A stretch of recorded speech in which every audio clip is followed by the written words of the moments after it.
We're fortunate to be back out planting today.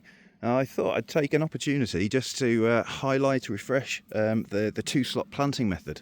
It's a planting technique that I learned about many years ago from TCV over here in the UK, and we found it so extremely useful on our patch for planting quickly and well. Just to highlight the rig setup I've got today. We've got our first planting bag with ourselves, wild cherry. We've got a hydroot base in there, which is a semi-flexible mat. Stops the bottom of the bag crumpling, keeps our cells nice and solid. In the other bag, we're running bowl guards today, Joy, and we've also got some granular fertiliser because the particular patch is fairly poor. So, two-slot method. The name says what it does on the tin. Pop in our first slot. Small waggle. We've got large cells today, so I'm going to hit this with a second slot. Now I've got our planting slot nice and ready. So let's go in with a small amount of granular fertiliser, which we don't always use, not by any stretch.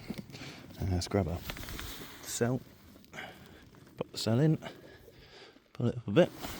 Right, we can see that we've got some air gaps now around the side of this cell. There's also a small air gap at the bottom, so we want to try and get rid of those air gaps, and that's what the two-slot method is about. So we've done our first slot. We now need to go back in with the second slot. We're about 6 inches, 8 inches away from the primary slot. We'll pop that in. As we lever this back, I'll do this slowly. You'd obviously do this much quicker, but as I lever this back, you'll see the turf just lift right in front of that cell. So now we've loosened that soil. It was already fairly compact. Now we've loosened that soil, we can just heel in. Go from the one side and the second side. Squish that around. And there we go. If you're particularly worried about the second slot, you can just squidge the soil down and that will flatten out over time and you won't notice it's there.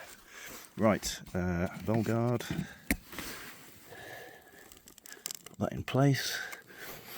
Smooth that around. And that's it, job done. When you get into the flow of this, it can be a really quick method.